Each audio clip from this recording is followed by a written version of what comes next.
O amor de Deus é incondicional.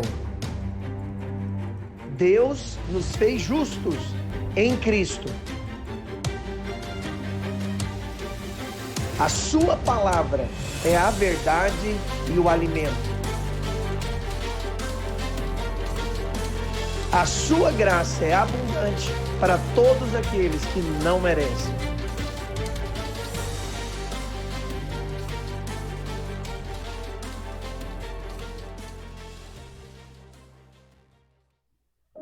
Que a graça abundante e a paz perfeita de Jesus esteja no seu coração. Amém? Grande prazer estar aqui com você novamente, mais um dia de palavra. E eu quero te falar, você é muito abençoado para viver uma vida estressada. Você não precisa viver a vida estressada. Você pode viver uma vida em paz. Porque a Bíblia é muito clara, ela fala, o Deus da paz vai esmagar Satanás. Aleluia! Quando nós temos paz, eu sei que muitas pessoas quer esmagar Satanás apenas na oração. Eu repreendo, eu declaro. Mas na verdade não tem nada mais que esmaga Satanás do que a paz. Se você olhar lá em Romanos capítulo 16, no verso 20, ele fala exatamente sobre isso. Que o Deus da paz, olha só, esmagará debaixo dos vossos pés. Não é debaixo apenas dos pés de Jesus, mas dos vossos pés. Quem? A Satanás. A graça de nosso Senhor Jesus seja convosco. Olha só esse versículo. E o Deus da paz. Deixa eu te falar, não tem nada que esmaga mais Satanás do que viver em paz. Por isso que ele quer te fazer viver ansioso, preocupado, viver mal. Mas a vontade de Deus é que você viva em paz. O Deus da paz esmaga Satanás. Quando você tem paz, você esmaga o diabo. Aleluia! Por isso você é muito abençoado. Você é profundamente amado e tremendamente guardado pelo Senhor. Por isso hoje a palavra nossa vai ser exatamente ouça o conselho de Maria. Nós vamos falar exatamente sobre isso hoje, porque com certeza é algo que o Senhor ministrou ao meu coração. Eu quero passar isso para você, para que você tenha revelação do quão isso é importante. E aí é importante você sempre entender o quanto a Bíblia é preciosa, o quanto ela é a palavra de Deus, ela é a verdade. Estamos aqui, na verdade, para aprender sobre ela. E lá no capítulo de João, capítulo 2 de João, nós temos algo interessante, porque nós vamos ver ali o primeiro milagre de Jesus. E no Evangelho de João, a palavra milagre não é muito usada, mas sim a palavra sinais. Então, nós vamos perceber os princípios de sinais do Senhor Jesus e começa exatamente ali no livro de João. Mas antes eu quero falar para você que talvez estranhe o nome dessa palavra, E aí você fica pensando, Roger, mas ouvir o conselho de Maria? Como assim ouvir o conselho de Maria? A gente não pode dar moral para Maria. E eu sei que muitos, principalmente no meio cristão, no meio evangélico, muitos acabam tendo muito repudio, muito destreza, muitas vezes até um certo desprezo a respeito de Maria. Por quê? Porque eles acreditam que Maria foi uma mulher comum. É verdade, ela era pecadora e comum, como todos nós. Porém, ela tinha um chamado especial da parte de Deus. Com certeza ela é uma irmã muito preciosa. E ela respondeu a um chamamento muito especial de Deus, que foi exatamente criar o próprio Filho de Deus. Maria nunca é chamada mãe de Deus. Maria é mãe de Jesus. Sim, Jesus é o próprio Deus. Jesus, ele estava antes de Maria, mas um dia ele entrou na barriga de Maria. Eu sei que muitos têm aversão a Maria, até mesmo por causa da briga religiosa entre evangélicos e católicos. E aí quando então algum católico chega e fala que vai rezar para Maria ou fazer alguma coisa com Maria, aí logo o evangélico vai lá e repreende. Então nós tomamos um certo pavor de Maria, mas na verdade ela é uma irmã muito preciosa, ela deve sim ser respeitada como uma mulher de Deus, assim como outras na Bíblia. Nós vemos várias mulheres de Deus, Sara, Rebeca, Esther, Débora e entre outras mulheres de Deus. É lógico que na Bíblia só 2 mulheres foram chamadas de bem-aventuradas. Maria foi chamada de bem-aventurada, e está lá em Lucas, capítulo 1, verso 45, fala sobre essa bem-aventurança de Maria. Olha só o que fala. Bem-aventurada a que creu, porque serão cumpridas as palavras que lhe foram ditas da parte do Senhor. E também uma outra mulher que foi chamada de bem-aventurada foi no Antigo Testamento, que foi Jael. Está lá em Juízes, capítulo 5, verso 4. Fala sobre Jael, que foi outra mulher considerada bem-aventurada na Bíblia. Olha só o que diz. Fala o seguinte: saindo Juízes, capítulo 5, verso 24, na verdade.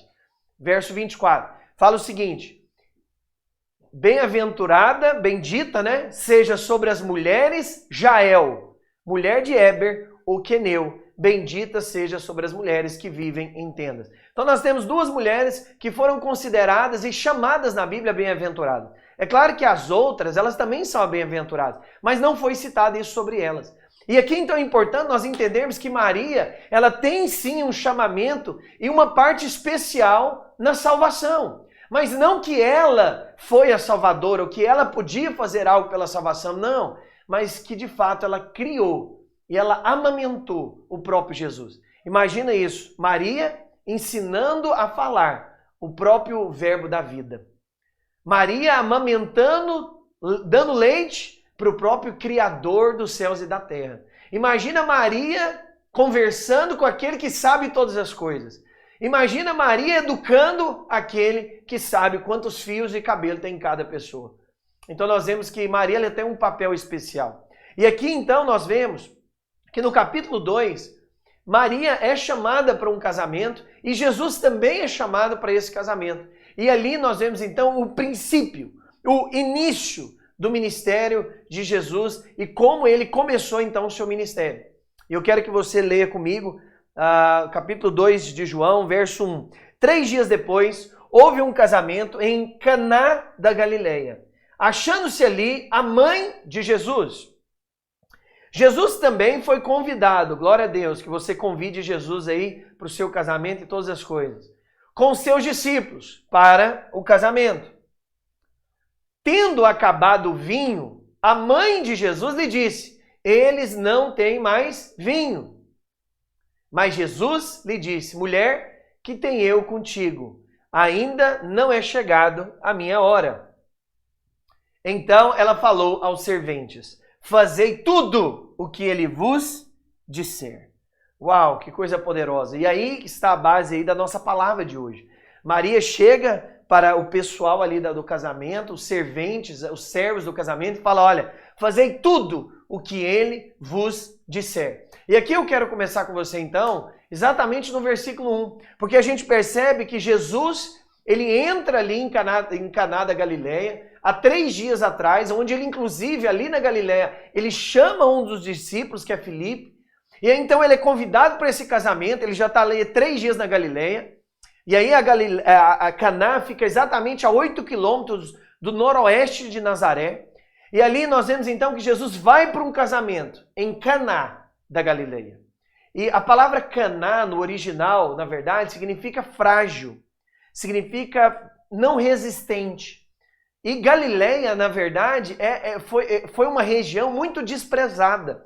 Se a gente olhar mesmo lá em Lucas capítulo 7, João capítulo 7, verso 52, nós vamos ver que as pessoas desprezavam Galileia. Olha o que elas falam. João capítulo 7, verso 52. Responderam a eles: dar-se-á caso de que também tu és da Galileia? Examina e verás que da Galileia não se levanta profeta. Ou seja, Jesus vai para um casamento em Caná da Galileia. Caná da Galileia é frágil e desprezado. Eu quero te falar, eu não sei qual que é a sua situação hoje. Se você está frágil ou até mesmo desprezado pelas pessoas, pelos pecados que cometeu, pelos erros que você fez na sua vida, pelas decisões ruins que você tomou. Mas eu quero te falar, Jesus vai exatamente para Caná da Galileia. Ele não está indo para os palácios, ele vai para Caná da Galileia. Porque é lá onde estão os desprezados, os frágeis, os pecadores. É lá exatamente onde ele vai. É para lá onde ele tem prazer de estar. E aí por isso que você vê Jesus começando o seu ministério num lugar de fragilidade. É lógico que a Bíblia diz que está tendo uma festa, mas Caná da Galileia é lugar de fragilidade. É o lugar onde eu e você, na verdade, habitamos. É o lugar onde eu e você, na verdade, nós vivemos.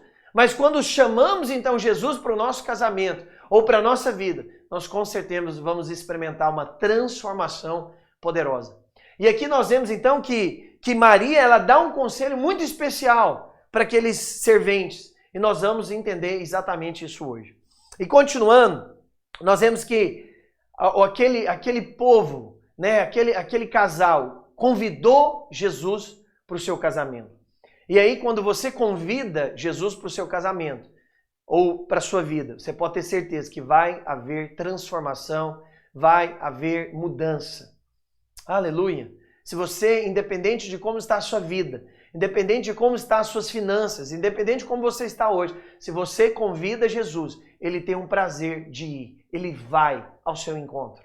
Ele vai aonde você estiver, no país, no horário, independente das circunstâncias que você tiver, Ele vai até você. Isso é poderoso. Nós vemos então que Jesus vai naquele casamento e quando eu vejo esse capítulo de João, eu não consigo imaginar Jesus ali estando num casamento triste, emburrado, amarrado. Algumas pessoas às vezes acreditam, né, que Jesus foi naquele casamento e ficou ali emburrado. E ficou ali, ai meu Deus, Deus me livre desse povo mundano, dançando, esse povo mundano aí, bebendo vinho. Deus me livre, não vou ficar aqui pouco tempo. Mas eu particularmente, eu acredito que Jesus, ele dançou, ele brincou, ele deve ter dançado com a noiva, ele deve ter brincado com as pessoas, eu acredito que ele pode ter sido, sim, bebido vinho naquele momento com os demais. Eu não acredito na embriaguez, mas eu acredito que Jesus podia ter bebido vinho. Eu até fico pensando, como será que os discípulos que eram discípulos de João Batista, que viviam ali no deserto, que comiam ali gafanhotos, como eles se comportaram diante a Jesus? Porque Jesus, ele bebia vinho, ele estava com as pessoas. João Batista ficava sozinho no deserto, mas Jesus não. Jesus tinha prazer de estar ali com as pessoas. Eu fico imaginando qual será a crise dos próprios discípulos olhando aquele que se dizia rei, mestre, milagroso, dançando, brincando e se alegrando na festa do casamento da qual ele foi convidado. Eu não acredito que Jesus estava com a cara amarrada. Eu vou te falar, a criança não gosta de gente com cara amarrada. E a Bíblia diz que onde Jesus passava, ele atraía também as crianças. As crianças queriam estar no colo de Jesus, as crianças queriam tocar em Jesus. Por quê? Porque com certeza ele tinha uma afeição, ele tinha uma liberdade na sua vida e no seu espírito. Ele não olhava como alguns crentes, alguns evangélicos olham para as pessoas, com um olhar de desprezo, com o olhar de eu sou melhor do que você, com o olhar de que pecador é você, bom sou eu. Não, Jesus estava ali naquele casamento, você pode ter certeza que ele usufruiu daquele casamento. Ele estava ali de corpo, alma e espírito, ele estava ali presente naquele casamento. Com certeza ele estava sendo a alegria daquele casamento. Aleluia! Isso é importante nós vermos Deus desse jeito. Chega de ver, sabe, essa imagem de Jesus bravo, essa imagem de Jesus muitas vezes pobre, chato, ruim, nervoso demais. Na verdade, o nosso Deus, ele é bom, ele é bondoso, ele é misericordioso e com certeza ele faz questão de estar nos eventos que você o chama. Amém? E isso é poderoso porque nós vemos ali que Maria, então, é avisada que acabou o vinho. Antigamente, ali nas festas, né? Era normal nas festas dos judeus ali que o casamento durava até 7 dias. Então imagina 7 dias de festa. Na verdade, casamento na época era um evento grandioso. Era uma coisa assim estrondosa. Demorava ali praticamente 7 dias. As pessoas comendo e bebendo muito. E ali nós vemos então que praticamente ali no momento da festa acaba-se o vinho. Acaba-se o vinho. E ali então as pessoas comentam com Maria e Maria então vira para Jesus e fala, olha, acabou o vinho. E aí Jesus fala, o que eu tenho eu contigo, mulher? Né? E Maria simplesmente fala, faça o que ele disser. E é sobre essa palavra que nós vamos falar hoje. Sabe, esse conselho de Maria. Qual foi o conselho de Maria? Faça o que ele disser. Nós vemos aqui que Maria não tem poder em si mesma. Se ela tivesse, ela mesma tinha feito o milagre. Se ela tivesse, ela mesma tinha feito a transformação. Mas ela não, ela apontou para Jesus. Ela falou, não, faça o que ele disser. Por quê? Porque Maria é mulher de Deus. Maria é uma mulher de Deus, chamada por Deus, abençoada, bem-aventurada. Mas ela não tem poder para fazer nada. Porque o poder milagroso está em Jesus. Por isso, ela chega e fala, não, faça para ele. Ela joga a bola para ele. Nós conhecemos Maria por causa de Jesus, e não Jesus por causa de Maria. Você entende isso? E aí, é lógico que o alvo dessa palavra não é ficar batendo em Maria. Não, porque ela é uma mulher de Deus, deve ser sim admirada, mas é entender o que ela falou. Não sei se você percebe isso, mas essa é a última frase de Maria na Bíblia. E você sabe, quando alguém fala as últimas coisas na vida, eu gosto de perceber muito o que ela fala. E foi a última frase de Maria na Bíblia. Faça tudo o que ele vos disser.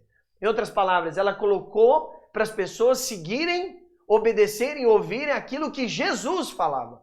E não sobre ela, porque não existe poder em nós mesmos. O poder está em Jesus, com Jesus, no nome de Jesus.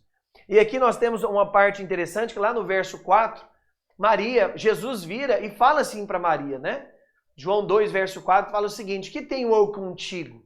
Né? Então, mas Jesus lhe disse, mulher, que tenho eu contigo? Ainda não é chegada a minha hora. Oh, coisa poderosa, né? Ele fala, mulher, que tenho eu contigo? E muitos podem pensar, Roger, esse mulher foi muito sem educação. Jesus foi muito frio, parece que ele está sendo bravo com Maria. Não, na verdade essa palavra mulher aí, no original significa dama, significa senhora. Ou seja, ele estava falando com o maior respeito. Mulher, que tenho contigo? Sabe o que Jesus está querendo dizer? Que a missão da vida dele, quem determina não é as pessoas, mas sim o Pai.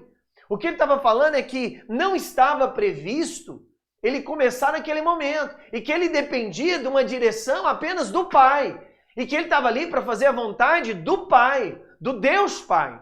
E aí Maria então chega e fala para ele, Jesus, resolve esse problema. E ele fala então, mulher, em outras palavras, eu vou contextualizar para você entender. Mulher, mãe, dama, não é previsto eu começar aqui agora, mas eu vou te honrar. Eu vou honrar e eu vou fazer, mas eu estou aqui para obedecer em primeira mão ao Pai, ao Deus Pai. Olha que coisa poderosa. Jesus está claramente falando que a missão dele é de fato fazer aquilo que está no coração do Pai. Essa também tem que ser a minha e a sua vontade. Fazer aquilo que está no coração do Pai. Nós respeitamos o nosso Pai, nós respeitamos a nossa mãe, respeitamos as autoridades, mas nós estamos aqui para fazer a vontade do Pai. Aleluia! Para fazer a vontade daquele que nos criou, daquele que nos regimentou. E isso é poderoso. E aí nós observamos ali que de fato a conversa continua. E aí no verso 5 ela fala, né? Então, né, disse Maria, né, falou aos serventes, fazei tudo o que ele vos disser. E ali nós percebemos então que Maria, ela direciona especificamente as pessoas, os serventes ali para Jesus. Porque na verdade é ele que tem o poder de fazer todas as coisas. E olha o que fala no verso 6. Estavam ali 6 talhas de pedras que os judeus usavam para as purificações, e cada uma levava de 2 ou 3 metretas. Jesus então ali fala para os serventes, né, para encher de água aquelas talhas ou vasos de pedras, né, que estavam ali. E o número 6 na Bíblia, ele tem a tipologia, né, o símbolo do homem. Então, na verdade, nós percebemos que o 6 ali aponta para o homem. O homem é essa talha vazia. O homem é essa talha de pedra, essa talha ali vazia, sem a água, sem um fluir. O homem, todo homem que nasce é essa talha, muitas vezes de pecado, de pobreza, de infrutibilidade, de crescimento. O homem é essa talha. Mas Jesus chega e pega as 6 talhas e fala, enche elas de água. Interessante que a Bíblia fala que Jesus falou para as pessoas lá, para os serventes encher. Exatamente para eles não acharem que estavam fazendo alguma trapaça, algum golpe, né? E a Bíblia também diz que Jesus mandou encher até o topo. Por que até o topo? Para também não achar que Jesus iria colocar um pouco de vinho ali em cima de toda aquela água. Para eles de fato acreditar piedosamente que aquele milagre foi sobrenatural. E foi mesmo. Não sei se você sabe também, essa metretas aí na Bíblia, ela na verdade é uma medida grega, que é de 40 a 60 litros mais ou menos a média. E se Jesus então pegou essas metretas, daria mais ou menos para você entender 100 litros por cada um desses vasos. Então imagina, Jesus multiplicou, ele transformou 600 litros de água em vinho. Sabe o que isso nos aponta? Que Jesus não quer apenas transformar a sua vida de água para vinho, mas ele quer abundar, ele quer transbordar, ele quer que você viva em abundância.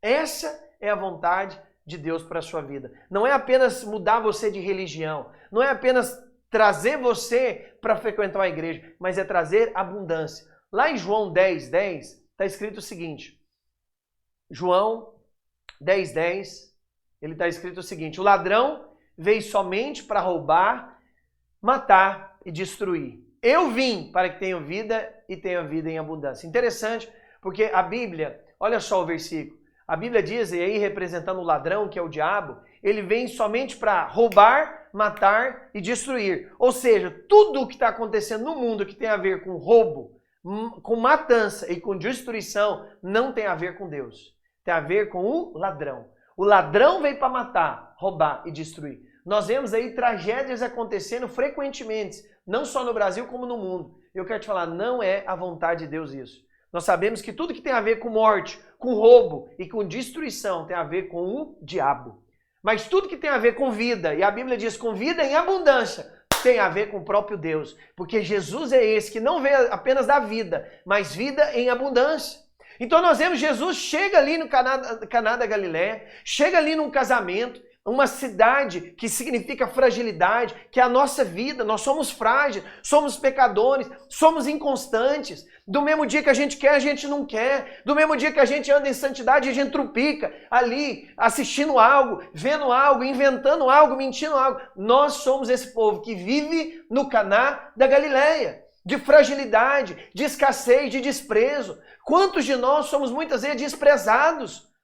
Desprezados. Eu mesmo fui expulso de uma igreja, fui desprezado. Mas eu quero te falar, eu não sei se você já foi expulso, se você foi desprezado pelo seu pai, pela sua mãe ou por pessoas. Mas Jesus, ele vai ao seu encontro, na sua Caná da Galileia, onde pessoas te desprezaram, ele vai lá encontrar com você. Onde pessoas preferiram os mais ricos, os mais belos, os mais santinhos, ele vai lá ao seu encontro. Porque essa é a realidade do nosso Deus. Ele faz questão de não ir em palácios apenas, mas de ir na Caná da Galileia.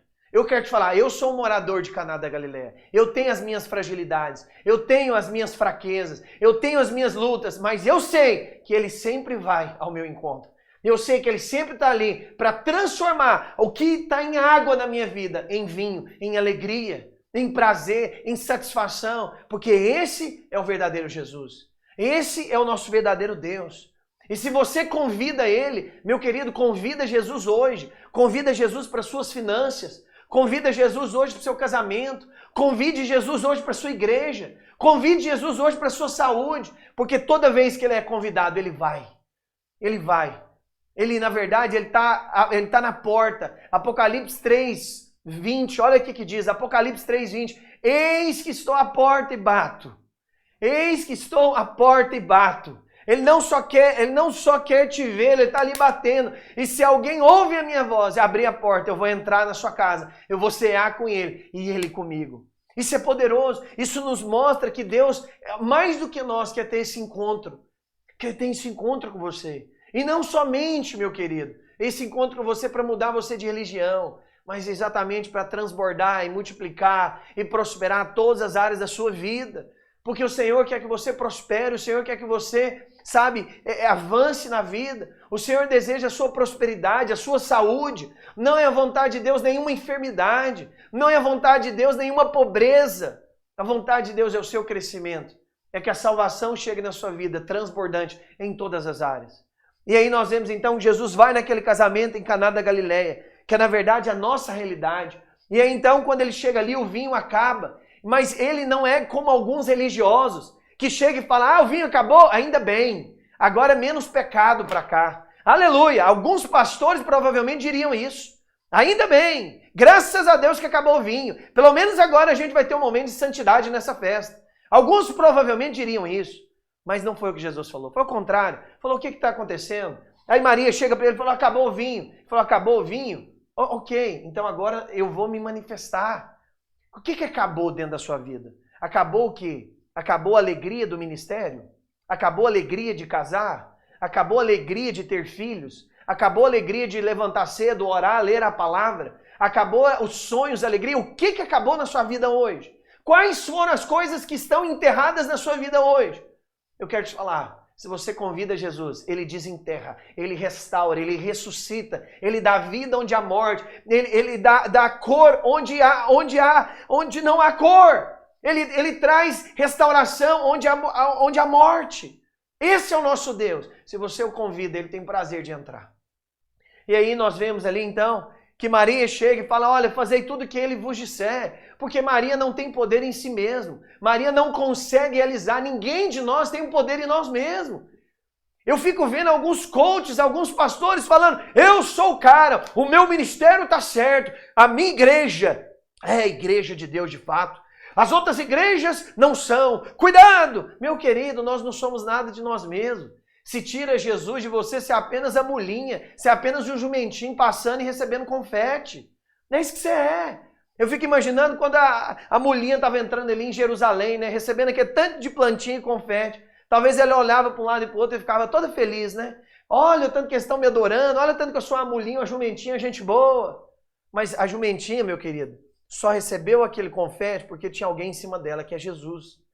Que é Jesus. Tira Jesus da jumenta, a jumenta vira só um jumento. É igual eu e você, meu querido. Tira Jesus da sua vida, nós não somos porcaria nenhuma. Essa que é a realidade. Nós somos apenas essas 6 talhas de pedras, tentando colocar um monte de coisa dentro, mas nada disso flui. Interessante, porque o 6 aponta para o homem.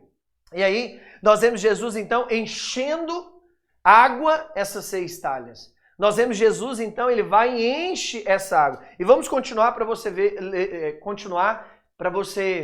ver aí o texto. Lá em João 2, então, capítulo 6, né? Estavam ali 6 talhas de pedras que os judeus usavam para as purificações. Olha que coisa poderosa essa parte. Que os judeus usavam para as purificações. Eu quero te falar uma coisa. A religião não tem o poder de transformar. Não é à toa que essa parte está na Bíblia, viu? Não é à toa que nessa parte está na Bíblia. A Bíblia diz ali que tinha 6 talhas. Essas 6 talhas era de quê, Roger? Era onde os judeus usavam para purificação. Então, se ele tocava em algum animal imundo, se ele se sujava ou fazia alguma coisa do tipo, ele ia lá nessa talha e lavava. Aquilo ali era para purificar os judeus. E eu vou te falar, a religião não salva o homem. A religião não consegue transformar água em vinho. Você apenas frequentar a igreja, fazer parte de uma religião, não transforma a sua vida. Não transforma. Não adianta ter talhas de purificação, porque elas não têm poder em si mesmo. A religião não consegue transformar, mudar o homem. A religião em si mesma não serve para nada. Não é à toa que Deus me deu esse nome da igreja. Igreja Jesus sem religião. Porque, deixa eu te falar, Maria não era católica e Jesus não era evangélico. Eu não sei aonde que as pessoas acreditam e vestem uma camiseta religiosa. A vontade de Deus não é religião, é um relacionamento. A religião em si mesma não tem poder. A religião em si mesma é morta. Assim como essas talhas de pedras estavam lá mortas. Assim também é a vida do homem com a religião. Olha só, aí continuando no verso 6. Estava ali então as 6 talhas que também nos representa, de pedra, que é igual ao nosso coração, é de pedra, é duro. Que os judeus usavam para as purificações, mostra que a religião de fato não tem poder. E cada uma levava de 2 ou 3 metretas. Eu já expliquei, cada metreta era de 40 a 60 litros, e isso dá cada talha aí, mais ou menos 100 litros. Verso 7. Jesus lhe diz, enchei de água as talhas, e eles a encheram totalmente. Verso 8. Então lhes determinou, tirai agora e levai ao mestre Sala. Eles o fizeram. Ele os fizeram. Verso 9. Tendo o mestre Sala provado a água transformada em vinho, não sabendo de onde viera, se bem que o sabiam que os serventes lhe haviam tirado água, chamou o noivo. O mestre, volta o verso 8, eu quero ler de novo o verso 8, só para te mostrar uma coisa. Então lhe determinou, tirai agora e levai ao mestre Sala. Eles o fizeram. Presta atenção. No verso 8, então, nós vemos ali que Jesus multiplica, então, ele faz o milagre. E aí ele fala o seguinte, leva lá para o mestre-sala. O mestre-sala, naquela época, ele era o responsável por organizar a festa. Organizar as mesas, as comidas, as bebidas. Ele era o gerente da festa, ele era o produtor da festa, ele organizava toda a festa. E ali é interessante então que Jesus manda levar até ele. Fala, olha, leva lá ao mestre-sala, leva lá para ele, para você de fato, para ele ver. E a Bíblia diz então que o mestre-sala provou e ficou ali admirado, apreciando o valor, a qualidade daquilo ali. Por quê? Deixa eu te falar uma coisa. Assim como o mestre-sala descobriu que o novo vinho era melhor, assim também a nossa vida em Cristo é muito melhor que a nossa vida passada.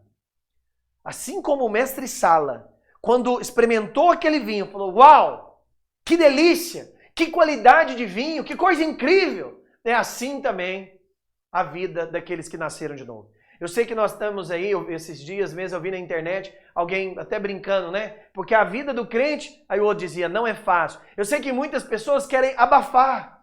Eu sei que muitas pessoas querem colocar como se a vida do crente fosse ruim. Como se a vida do crente fosse pacata, miserável. Fosse uma vida de antidesejo, de antiprazer. Então tudo que eu desejo, tudo que eu tenho prazer, eu vou cortar. Então eu estou com vontade de assistir um filme, eu não vou assistir porque eu sou crente. Eu estou com vontade de escutar uma música sertaneja, eu não vou escutar porque eu sou crente. Então muitos colocam como se a vida com Deus e a vida cristã fosse ruim, fosse enjoada. Mas eu quero te contar, quem experimenta do vinho verdadeiro, ele sabe que a qualidade de vida de hoje é muito melhor que a de antes. Eu que te falo, eu tinha carros, eu tinha contatos, eu tinha um tanto de coisa, eu vivia do melhor desse mundo. Eu vou te falar, a minha vida não se compara com a vida que eu vivo hoje do que a vida que eu vivo antigamente. Sabe por quê? Porque o vinho que o Senhor nos dá é um vinho muito melhor do que a água que o mundo pode nos dar. Você entende? Lá em 2 Coríntios, capítulo 5, verso 17, ele diz, pois se alguém está em Cristo, olha só, se alguém está em Cristo, é nova criatura. As coisas antigas ou velhas já passaram, eis que tudo se fez novo. A vida do mundo, meu querido, é chata, é repetitiva, é cansativa, é enjoada. Mas a vida com Deus é uma vida de crescimento, de alegria, de paz, de prosperidade. Não acho que andar com Deus é uma vida dura, é uma vida difícil, é uma vida de renúncias, é uma vida pesada. Não, andar com Deus, meu filho, tem que ser leve. Foi Ele que diz, vinde a mim, todos vós que estáis cansados e sobrecarregados, e eu vos aliviarei. Aonde que está o peso nisso? Sabe o que pesa a vida do crente? A lei. E daqui a pouco eu vou falar sobre ela. A lei é pesada, mas quando você vive na graça, você vive uma vida leve. Você vive uma vida leve. E essa é a vontade de Deus para você. Nós vemos ali então que Jesus então manda ali aquele vinho para que eles experimentem o mestre-sala. E o mestre-sala, quando experimenta, ele percebe o tanto que aquele vinho é gostoso. Sabe por quê? Porque quando Jesus vem na sua vida, ele muda a cor, a qualidade, o sabor, a veracidade das coisas da sua vida. Quando Jesus ele entra na sua vida, ele muda completamente a realidade disso aí. Quando você, talvez, se você hoje está depressivo, se você hoje vive caindo em algum tipo de pecado, da mentira, da masturbação, se você existe algum pecado que você precisa vencer, talvez você está aí com enfermidades hoje, talvez você está aí tentando até se matar, ou talvez você está pensando em desistir de tudo, terminar seu casamento, chutar o balde da sua empresa. Eu quero te falar, há esperança. Há esperança. O Senhor, Ele tem esperança para a nossa vida. Há esperança para aquilo que você tem passado, há esperança de mudança, há esperança de transformação, porque não tem coisa muito difícil que Deus não possa transformar, não tem pecado grande demais que Deus não possa perdoar, não tem vida difícil demais que Deus não possa mudar completamente, porque esse é o nosso Deus, o Deus da segunda chance, da terceira chance, o Deus da transformação, o Deus que pega o doente e põe saudável, o Deus que pega o pobre e prospera, o Deus que pega o depressivo e coloca ele como ministro do evangelho. O Deus que pega aquele que era perseguidor da igreja, que era o Saulo, que depois virou, né, o Paulo, o apóstolo, e coloca ele como apóstolo do Senhor. Esse é o nosso Deus, é o Deus de mudança, é o Deus de transformação, é o Deus da chance. Se algum dia alguém falou para você que Deus desistiu de você, isso procede do diabo, porque Deus jamais desiste dos seus. Jamais ele vai desistir de você. Independente de quantas vezes você errou, independente de quantas vezes você pecou, o nosso Deus jamais desiste. Essa é a verdade dele. Essa é a verdade poderosa. E aí no verso 9, vamos continuando para você entender. No verso 9, quando então o mestre de sala aprovou aquilo lá, viu tanto que estava gostoso aquela água, que transformada em vinho, e ele não soube de onde veio, mas ele sabia que o servente tinha tirado a água. Porque isso daí é o mover de Deus, meu querido. Muitas vezes você não vai saber de onde vem a provisão. Já viu aquelas pessoas, Roger, eu não sei como que eu pago as contas da minha casa.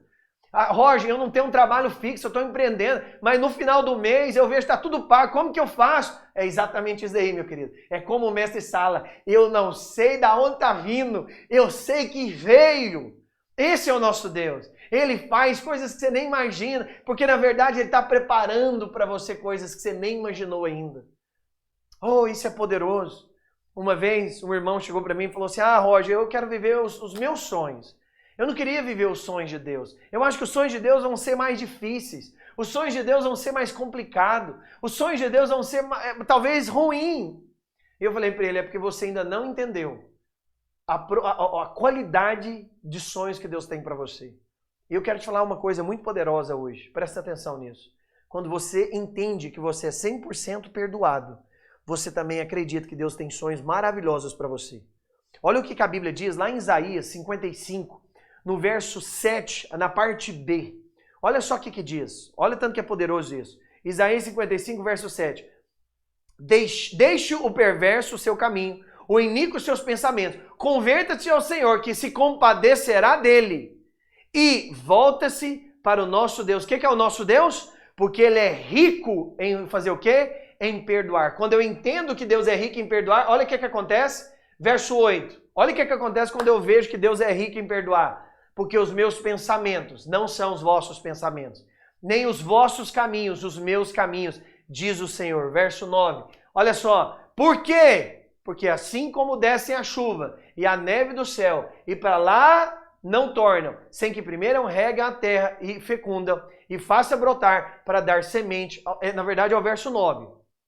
Porque assim como os céus são mais altos do que a terra, assim são os meus caminhos mais altos do que os vossos caminhos, e os meus pensamentos mais altos do que os vossos pensamentos. Olha que coisa incrível! Se você entende que Deus é rico em perdoar, você sempre entenderá que Deus tem melhores caminhos para você. Se você entende que você é 100% perdoado, você também confia que se Ele te perdoou de todos os seus pecados, Ele também vai te levar para o melhor caminho, para os melhores sonhos, e que os sonhos que você tem ainda são muito pequenos, muitos menores, muito egoístas para aquilo que Ele tem para você. Quando você entende do perdão de Deus, você confia nos sonhos dEle. Sabe por que muita gente tem medo de confiar nos sonhos de Deus? Porque ele não se vê perdoado. Ele acha que a qualquer momento Deus pode desprezar ele, assim como alguns pastores e alguma liderança faz. Despreza quando erra. Despreza quando a pessoa erra. Mas não é assim que o Senhor deseja. O Senhor, de fato, Ele te perdoa de todos os seus pecados, porque Ele tem grandes desejos sobre você. Ele tem grandes desejos, Ele tem grandes sonhos ao seu respeito. Não atemorize o seu coração, meu querido. Ele tem grandes sonhos a seu respeito. Tudo aquilo que você escreveu como alvo de 2022, tudo aquilo que você escreveu como alvo ainda é muito pequeno para aquilo que Ele vai te levar. E eu sei que nós vivemos um tempo onde a liderança despreza muito os outros. E eu quero deixar um versículo para vocês. Lá em Gálatas, capítulo 6, no verso 1. Olha o que a Bíblia diz. Olha tanto que é poderoso. Gálatas 6, verso 1. Irmãos, se alguém for surpreendido em alguma falta, ou seja, se alguém errar, se alguém pecar, se alguém cometer algum deslize, vós que sois espirituais, corrijam. Como? Com espírito de brandura. Mas guarda-te também para que não sejas também tentado. Olha, sabe o que a Bíblia diz?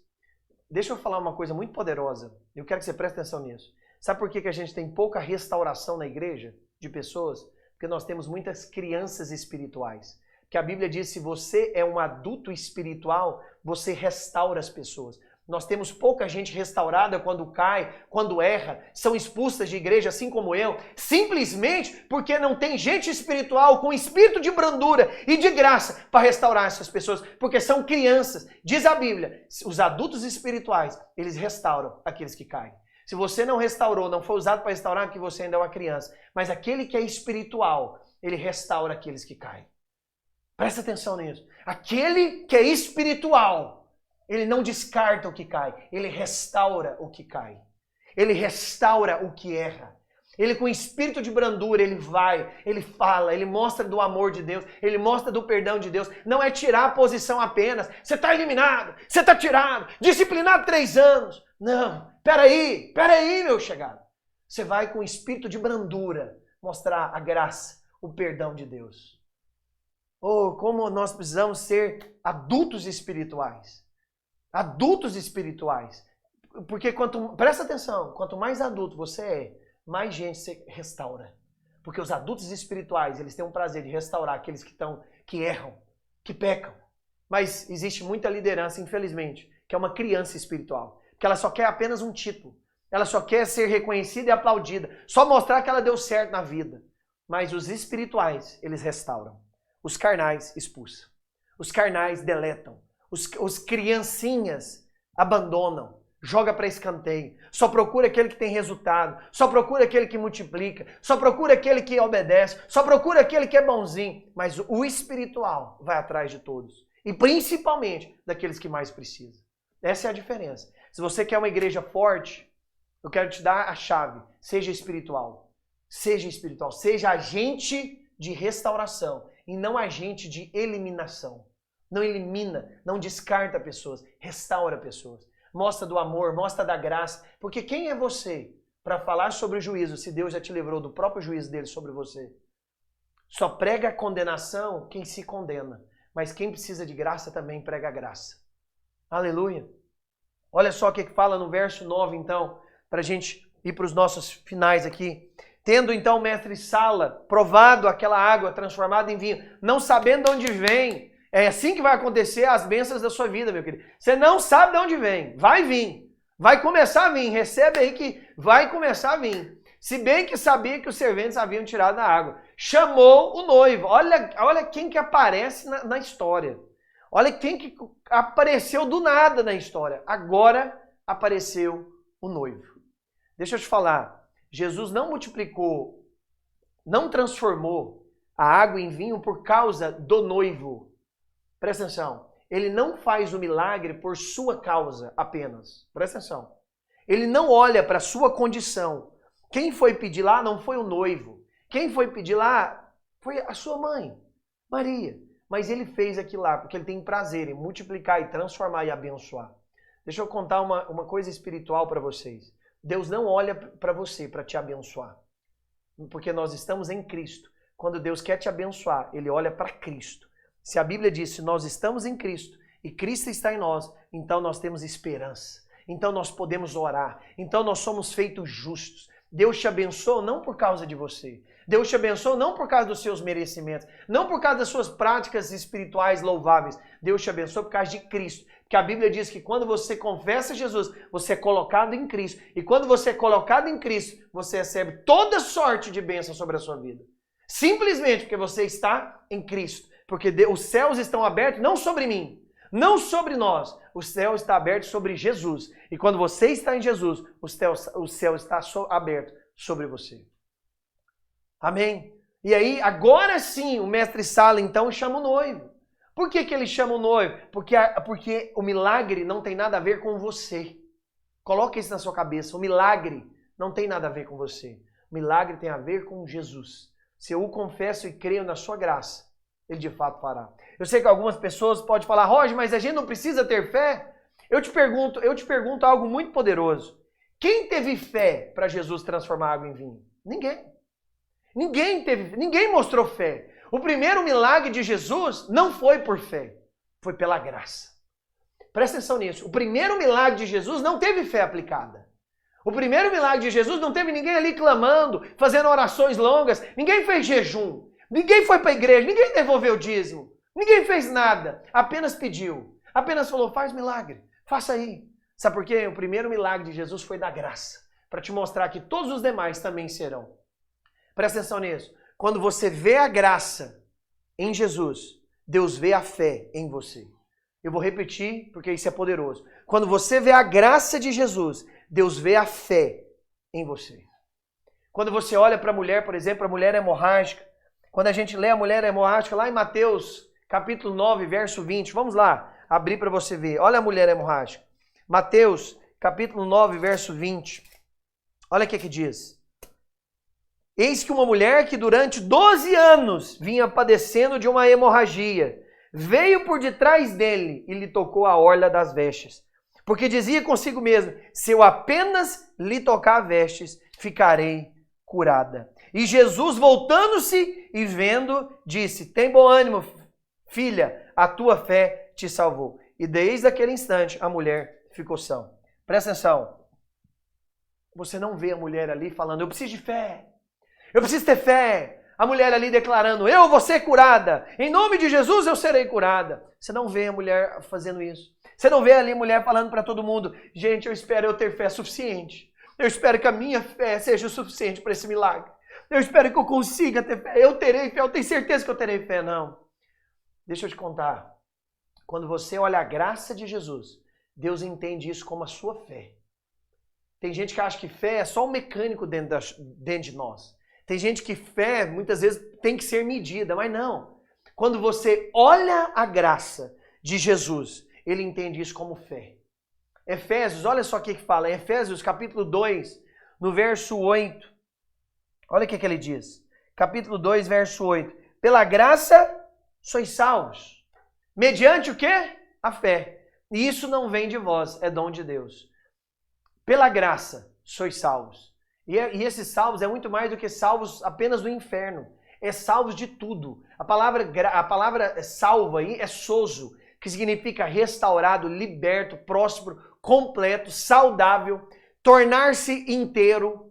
Em outras palavras, é pela graça que você vai pegar todas as bênçãos, que você vai usufruir, tomar posse de todas as bênçãos. Não é pela fé. Presta atenção nisso. Presta atenção nisso. Quando você vê a graça, Deus carimba como fé. Quando você olha a graça de Jesus, ele entende então como fé. Tanto é que quando aquela mulher, então, a mulher hemorrágica, veio atrás de Jesus e tocou nas vestes de Jesus, a Bíblia diz que Jesus virou e falou o que para ela? A tua fé te salvou. Porque quando ela viu a graça, Deus viu a fé. Porque na verdade a fé vem por entender a graça. A fé vem por entender esse perdão. A fé vem para entender essa bondade do Senhor sobre a nossa vida. A graça, a fé vem para entender o evangelho da graça, as boas novas. Que não tem nada do que eu faça para Deus me amar mais, mas também não tem nada que eu faça para Deus me amar menos. Quanto mais eu enxergo a graça, quanto mais eu enxergo Jesus, mais fé eu tenho. Por isso o seu nível de fé não tem a ver com tanto que você apenas acredita, mas sim o tanto que você vê a graça de Deus. Quanto mais graça você vê em Deus, em Jesus, mais fé você tem. Por isso, meu querido, que de Gênesis a Apocalipse, toda vez que eu leio a Bíblia, eu procuro enxergar a graça. Até nos piores momentos da Bíblia, eu consigo ver a graça, eu busco ver a graça, eu oro pela graça, porque quanto mais eu vejo a graça, mais Deus carimba como fé. Amém? Isso é poderoso. Por quê? Voltando lá para João, porque Jesus é esse, que ele dá o bom vinho, ele tira aquilo que está aguado, aquilo que está mal e nos entrega um bom vinho. Vamos ler no verso 10, João 2, capítulo 2, verso 10. Ele disse, todos costumam pôr primeiro o bom vinho, e quando já beberam fartamente, servem o inferior. Tu, porém, guardastes o bom vinho até agora. Era normal naquele tempo, nas festas, que você oferecia o melhor vinho de primeira mão, porque as pessoas ainda estavam 100% sóbrias, elas poderiam degustar e entender a qualidade do vinho, poderiam então sentir mais o gosto do vinho. Mas depois que a festa havia passando, as pessoas perdiam um pouco do seu paladar, da degustação, de entender a qualidade do vinho. Então, normalmente, nas festas, serviam o melhor vinho no começo e depois, no final, o vinho mais ou menos. Mas é interessante que Jesus faz ao contrário, né? Ele deixa o bom vinho para o final, sabe por quê? Porque a vida com Deus é boa do começo ao final. Talvez você está me olhando e pensando, Roger, mas a minha vida boa de crente é só quando eu estiver jovem. Não. O bom vinho, meu querido, também é oferecido no final. Talvez você está me olhando, você tem 50, 60, 70 anos. E pensa, tudo que eu podia fazer para Deus, tudo que eu podia fluir, eu já fluí. Eu quero te falar, o bom vinho também está no final. Está no começo, mas em Jesus ele também está no final. Ele está no começo, está na juventude, mas também está nos últimos momentos da sua vida. Não acho que a sua idade possa interferir nessa abundância de Deus sobre a sua vida. Amém? Aleluia. Tudo que vem de Jesus é um bom vinho para nós. Tudo que vem de Jesus é agradável para nós, é um bom vinho. Interessante é que lá em Mateus 9, nós temos uma discussão que as pessoas têm com Jesus. Nós temos duas grandes discussões. E as duas grandes discussões têm a ver exatamente com comida. E lá em Mateus capítulo 9, então, lá na parte, quer ver? Deixa eu abrir aqui, Mateus 9, no verso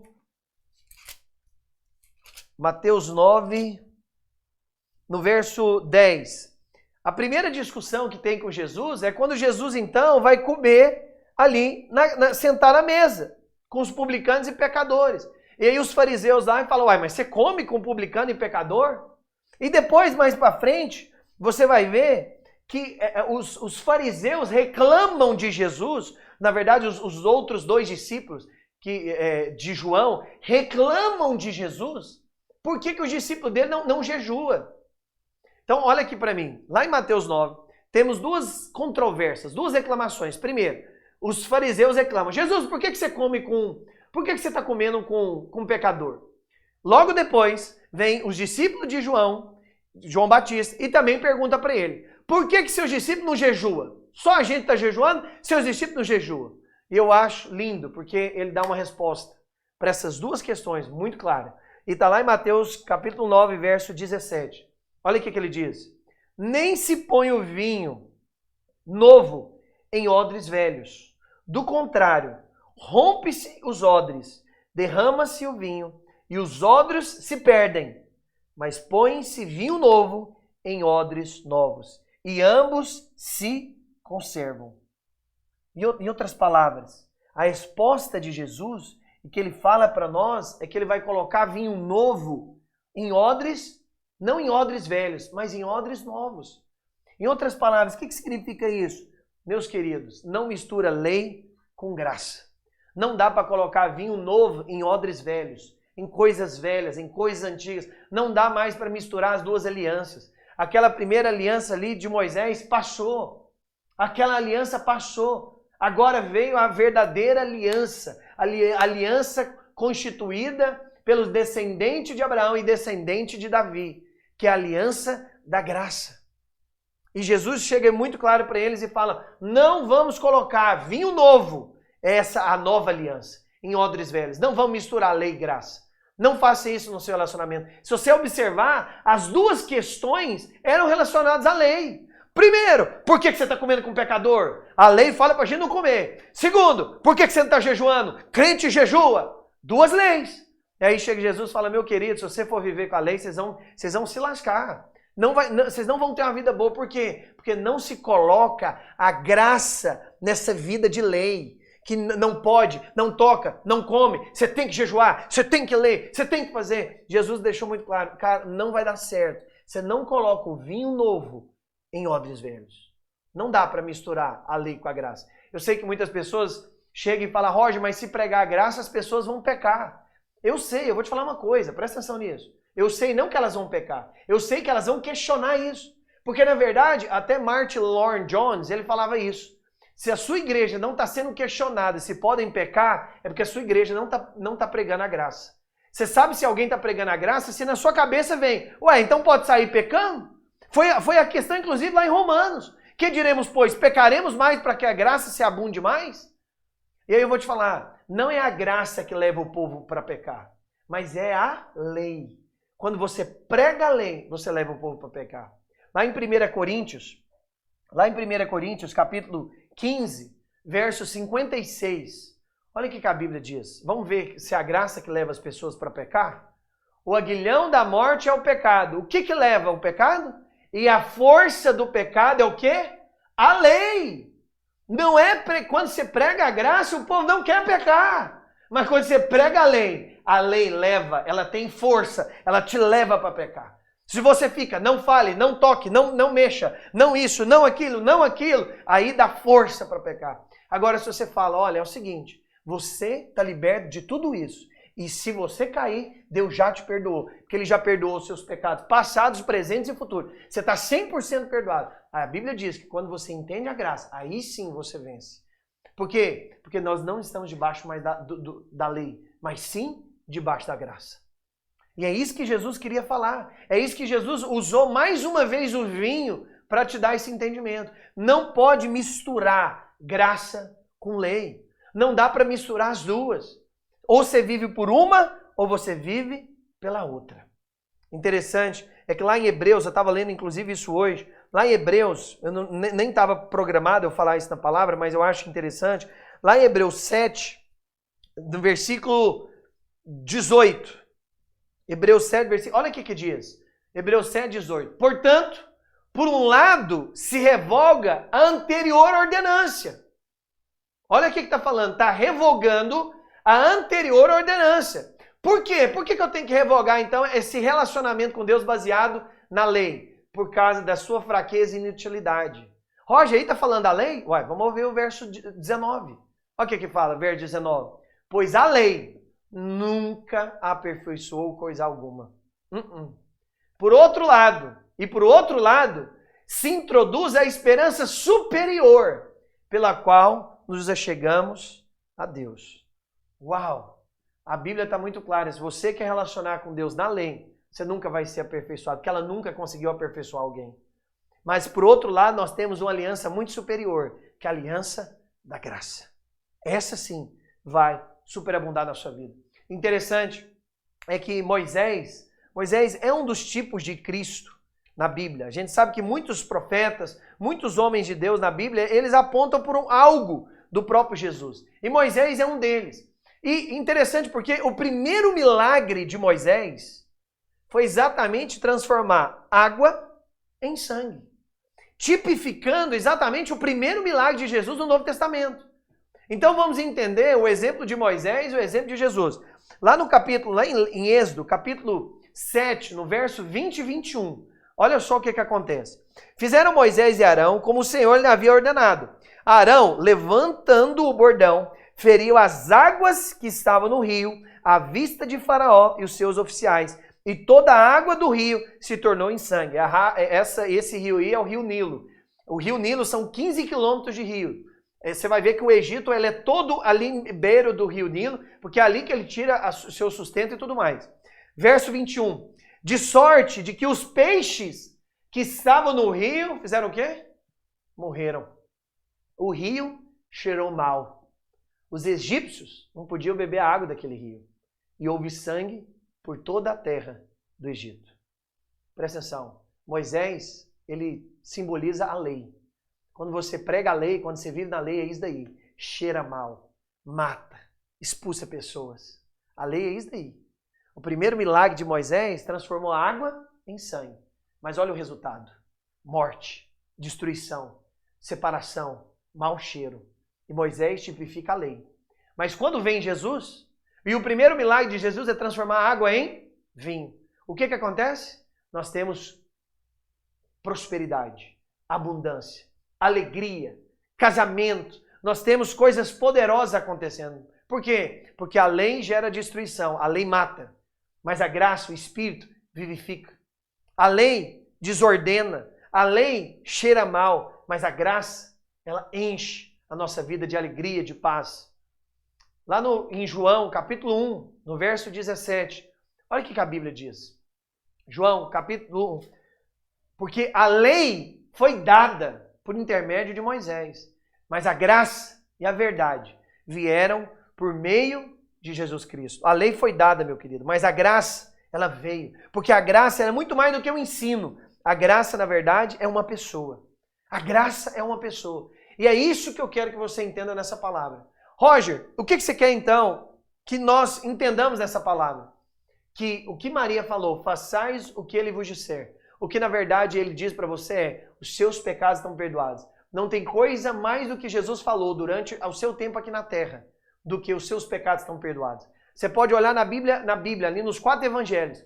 Se tem uma frase que Jesus usava diariamente, é avisando o povo, os seus pecados estão perdoados. Isso é porque ele nem tinha morrido ainda. Mas ele tinha poder para perdoar pecados, mesmo sem ainda ter morrido no Calvário. Porque nele, naquele momento, ele já estava levando sobre si os pecados. Por isso ele já podia liberar as pessoas dos pecados dela. Porque ele é o próprio Deus. Ele é o próprio Deus. E a gente ir para os nossos finalmente, lá em João, capítulo 1, verso 16, que é um antes. Olha só o que diz. Ele fala o seguinte, porque todos nós temos recebido, fala comigo, recebido, isso, da sua plenitude. Glória a Deus, todos nós temos recebido isso, a plenitude de Deus. Como? E graça sobre graça. E graça sobre graça. Meu querido, você vai receber a plenitude de Deus quando você entender graça sobre graça. Quando você relacionar com Deus, graça sobre graça. Quando você viver a vida com Deus na graça sobre graça. É assim que você vai ter sua plenitude. É assim que você vai ter a sua plenitude. Quando alguém tem a graça revelada na face, a face dele é diferente. Ele brilha. Meu querido, nós temos que ensinar e pregar mais sobre a graça. Você que é pastor, é líder de igreja, eu quero te falar, pregue sobre a graça. Para de pregar regrinhas, para de pregar leis para o seu povo, para de inventar coisas que nem na Bíblia tem. Pregue sobre a graça, pregue sobre o amor de Deus. Para de ficar falando para o povo quando vai relacionar o que deve e o que não deve fazer. Meu querido, pregue a graça. Fale para ele, não que ele não pode abraçar, mas fale para ele que ele é homem de Deus, que ele é justo, e você vai ver que ele mesmo vai fazer coisas que você nem esperava. Chega de pregar lei. A igreja brasileira não aguenta mais lei. Nós temos que ser sinceros e começar a pregar o que de fato liberta. Para sermos plenos, a Bíblia é muito clara, nós temos recebido. Glória a Deus, porque nós recebemos. Nós não conquistamos, nós recebemos a plenitude de Deus na graça sobre graça. Graça sobre graça. Aleluia! Nós percebemos então que na vida de Moisés teve morte. Mas quando Jesus transformou a água, teve vida. Porque essa é a vida que Deus quer de você. Essa é a vida que Deus quer que vivamos. Esse é o vinho novo, a transformação. Essa é a mudança. Esse é o verdadeiro evangelho. Como que as pessoas vão ficar na sua igreja se não tem boas novas? Se só tem más notícias? Como que as pessoas vão conviver com você se o Deus que você prega é um Deus legalista? Como que as pessoas vão estar perto de você, sendo que o Deus que você vive ou prega é um Deus chato, bravo, indiferente, distante? Vamos viver e pregar o evangelho da graça. O evangelho que restaura, que muda, que transforma aonde está a água para vinho. Que muda completamente a vida da pessoa. É assim que temos que fazer. Por isso que Maria, e aí eu encerro a minha palavra de hoje falando isso para você. Por isso que Maria, ela fala isso. Fazei tudo o que ele vos disser. E sabe o que ele está dizendo para você? Confie em mim hoje, porque os seus pecados estão perdoados. Ele manda pegar as talhas e ele transforma, porque é isso que ele quer fazer na sua vida. É isso que ele quer fazer na sua vida. Apenas o convide hoje, e você vai ver a transformação que vai ser gerada. Você vai ver a mudança que vai ser gerada. E é isso que tem que ser pregado. É isso que tem que ser pregado. Amém? Nós vemos ali, para nós encerrarmos, que Jesus prega, ele faz o seu primeiro milagre num casamento. Porque você vai ver que a Bíblia começa com o casamento, Adão e Eva. A Bíblia ela termina no casamento, a igreja e o próprio Jesus. E o primeiro milagre de Jesus também é num casamento. Por quê? Porque o casamento está no coração de Deus. A família está no coração de Deus. A Bíblia diz que lá em Timóteo, que nos últimos tempos as pessoas pregariam o não casamento e a abstinência de alimentos. Nós já vemos isso. O povo agora pregando, seja vegetariano, seja vegano, abstinência de alimento. E já pregando também, casar para quê? Vamos viver a pluralidade de relacionamentos. Aquilo que Paulo falou muito tempo para Timóteo já está se cumprindo. As pessoas estão indo contra alimentos e contra casamento. E Paulo já falava sobre isso. Eu vou te falar, o casamento está no coração de Deus. Se você se decepcionou com o casamento do seu pai e da sua mãe, creia que Deus vai te dar um homem, uma mulher de Deus para você casar e constituir sua família. O primeiro milagre foi exatamente num casamento, para te falar que Ele vai casar com você, mas que também o Senhor pode te dar uma grande mulher de Deus e um homem de Deus. Amém? Poderoso isso. E é sobre isso que eu quero encerrar nessa palavra de hoje. A gente vê lá em Lucas 15, eu não vou ler, mas eu só quero falar para você. Lá em Lucas 15, nós vemos é conhecido, na verdade, né, como um capítulo da perdição. Lucas 15 é conhecido como o capítulo dos perdidos. Porque primeiro nós temos uma ovelha que naturalmente se perde. Depois nós temos uma dracma que acidentalmente se perde. Depois nós temos um filho que intencionalmente se perde. E aí nós vemos que o pastor vai atrás da ovelha. A mulher liga a luz. E o pai espera o filho. Sabe por quê? Porque esse, na verdade, é o coração de Deus. Ele sempre está disposto a te esperar e a te buscar aonde você estiver. Aonde você for. Sendo ovelha, sendo dracma ou sendo filho. Ele sempre está disposto com braços abertos, disposto para você. Eu sempre brinco, mas é verdade. Não é à toa que Jesus morreu assim na cruz, com braços abertos, para sempre te falar que Ele sempre está com braços abertos para você. Para sempre te dizer que o Senhor, os céus e a graça de Deus está sempre aberto para você. E é isso que Maria falou. As últimas palavras de Maria foi: faça tudo o que Ele vos disser. E o que Ele está dizendo para você hoje é exatamente isso. Que a minha graça, o meu perdão é suficiente na sua vida. Não precisa fazer mais nada. Eu já fiz tudo para você, para que você tivesse acesso ao trono da graça e ficasse em paz no seu coração. Quero ler um último versículo que Deus colocou agora aqui no meu coração para a gente encerrar essa palavra. Lá em Hebreus, capítulo 4, no verso 16. Olha o que ele diz. E aí a música já pode colocar ali também para eu encerrar com ela. Olha o que diz, Hebreus 4, verso 16. Achegamo-nos, portanto, como que a gente chega diante de Deus? Confiadamente. Aonde? Junto ao trono da graça. Junto ao trono do juízo, da lei, da condenação? Não. Acheguemos, portanto, confiadamente, junto ao trono da graça, a fim de recebermos misericórdia e acharmos graça para socorro em ocasião oportuna. Chegue-se hoje no trono do Senhor. Mas não é um trono de juízo, não é um trono de lei, mas é um trono da graça. Sabendo que Ele tem prazer em você, que Ele tem cuidado de você. Por isso, que você possa, nesse dia, receber isso. O que Maria queria deixar para a gente, ela foi exatamente isso. Ouça o que Jesus tem para nós. E sabe o que Jesus tem para nós? Eu quero ler esse último versículo, na verdade. Lá em Hebreus, capítulo 12, verso 24. Você vai entender o que Jesus, então, está dizendo para nós até o dia de hoje. Olha aqui que a Bíblia diz, Hebreus 12, verso 24. E a Jesus, o mediador da nova aliança, e ao sangue da aspersão, que fala. O sangue de Jesus fala. Ele está dizendo alguma coisa. Coisas superiores ao que fala o do próprio Abel. Você conhece a história de Caim e Abel? A Bíblia diz, né, que houve uma discussão entre Caim e Abel, e Caim acabou matando Abel. E Abel ali, o sangue de Abel clama por justiça, por juízo. Mas o sangue de Jesus clama por misericórdia e graça. E é isso que você tem que ouvir todos os dias na sua vida. Este é o conselho de Maria.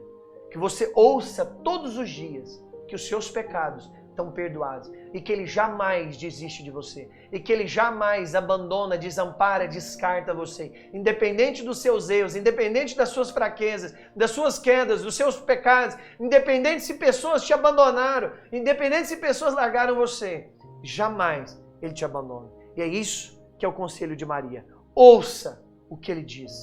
Ouça, faça o que Ele diz. E sabe o que Ele diz? Achegue-se ao trono da graça e você vai receber graça abundante para viver uma vida poderosa. Aleluia! Aleluia! Você recebe essa palavra de hoje? para que você saia com ela completamente restaurada dentro do seu coração, completamente sua saúde restaurada, seu ânimo, seus sonhos restaurados, para que você receba essa graça abundantemente todos os dias da sua vida. Deixa eu orar por você. Pai, em nome de Jesus, eu quero orar para essa pessoa que está ouvindo agora essa palavra. Eu oro para que o Senhor restaura dentro dela a alegria, restaura os sonhos, restaura, Deus, ali a percepção, a consagração. Ó Deus, eu oro para que essa pessoa receba agora do Senhor a graça oportuna, a misericórdia oportuna. Ó Deus, o socorro oportuno. Eu oro, ó Deus, para que essa pessoa que está lutando contra algum tipo de pecado, para que ela receba agora, Deus, a revelação da libertação desse pecado pela graça. Eu oro, ó Deus, para essa pessoa que está enferma, nos olhos, na cabeça, com câncer, com enfermidade. Eu oro em nome de Jesus, que você receba agora da cura da parte do Senhor, aonde você estiver. Eu oro, ó Deus, para essa pessoa que está com muitas dívidas, para que o Senhor dê força e sabedoria para ela, ó Deus, prosperar e crescer nos seus negócios, para que ela pague, Deus, essas dívidas e viva uma vida em paz. Ó Deus, em nome de Jesus, eu quero abençoar essas pessoas, ó Deus, e declarar que elas são guardadas e abençoadas pelo Senhor. Eu oro, Deus, para essas pessoas que ainda não consagraram o Senhor como Salvador, para que o Senhor toque no coração delas agora e elas consagrem o Senhor como Salvador e Senhor da vida delas.